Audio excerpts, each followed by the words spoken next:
భూ రికార్డుల సమస్యలకు కోర్టుకు వెళ్ళాల్సిన అవసరం లేదు అని అంటున్నారు. సో మరి భూభారతి చట్టంలో దీని పరిష్కారానికి ఎలాంటి అప్పీల్ వ్యవస్థ ఉన్నది?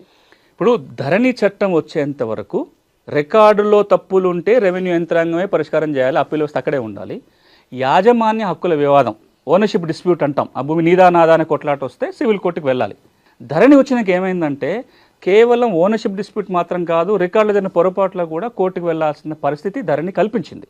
మీరు 2020 నుంచి ఈ రోజు వరకు సివిల్ కోర్టుల కేసుల సంఖ్య ఒకసారి పరిశీలించి చూడండి. తెలంగాణ రాష్ట్రంలో ఉన్న సివిల్ కోర్టులలో ధరణి రాకముందు ఎన్ని కేసులు ఉండేటివి, ధరణి వచ్చిన తర్వాత కేసులు ఎన్ని ఉన్నాయి? సింపుల్. నాకున్న అభిప్రాయం, నాకున్న ఇన్ఫర్మేషన్ ప్రకారం కూడా ఒకప్పుడు ఒక సివిల్ కోర్టులో రోజుకు 1-2 టైటిల్ సూట్స్ పడితే చాలా ఎక్కువ కింద లెక్క. యాజమాన్య హక్కుల వివాదం ఉండే కేసులు ఒక 1-2 ఇంజక్షన్ సూట్లు పడితే 10 మించి కాదు. ఈ రోజున మీరు ఏ సివిల్ కోర్టుకు పోయినా రోజు 5-10 టైటిల్ సూట్స్ పడుతున్నాయి. ఎందుకు పడుతున్నాయంటే నా రికార్డులో స్పెల్లింగ్ మిస్టేక్ తప్పు ఉందని, నా సర్వే నెంబర్ మాయమైందని, నా భూమి వేరే వారి పేరుతో ఎక్కించిందని, ఇట్లాంటి డిస్ప్యూట్స్ అన్నీ కూడా సివిల్ కోర్టుకు వస్తున్నాయి.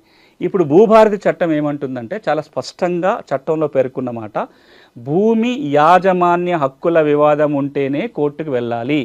రికార్డులో తప్పులుంటే రికార్డు ప్రభుత్వమే నిర్వహిస్తుంది కాబట్టి ప్రభుత్వ అధికారులే వాటిని పరిష్కరిస్తారు అని చెబుతూ, ఏంటి అప్పీల్ వ్యవస్థ? 2 అంచెల అప్పీల్ వ్యవస్థ ఉంది. మ్యూటేషను ఇటు తహసీల్దారు అటు ఆర్డీఓ చేస్తున్నాడు కాబట్టి తహసీల్దారు చేసిన మ్యూటేషన్ మీద అభ్యంతరం ఉంటే ఆర్డీఓకి ఒక ఫస్ట్ అప్పీలు, కలెక్టర్కి సెకండ్ అప్పీలు. ఆర్డీఓ చేసిన మ్యూటేషన్ మీద అభ్యంతరాలు ఉంటే కలెక్టర్కి ఫస్ట్ అప్పీలు, జిల్లా స్థాయిలో ల్యాండ్ ట్రిబ్యునల్ రాబోతుంది, ల్యాండ్ ట్రిబ్యునల్కు వెళ్ళడానికి అవకాశం కల్పిస్తుంది. అంటే ఒక 2 అంచెల అప్పీల్ వ్యవస్థ రెవెన్యూ యంత్రాంగంలో ఉంటుంది. ఒక్క మాట మనం అర్థం చేసుకోవాల్సింది, ఈ రికార్డు ఎవరు రాస్తున్నారు? ప్రభుత్వ అధికారులు రాస్తున్నారు. ఎందుకు రాస్తున్నారు? ప్రభుత్వ లెక్కల కోసము, ప్రభుత్వం ఇచ్చే బెనిఫిట్లు అందించడానికి కోసం రాస్తున్నారు. ఈ రికార్డులు ఉన్నంత మాత్రాన నేను ఓనర్ అని గ్యారంటీ కాదు కదా, ఇంకా అట్లాంటి చట్టాలు లేవు.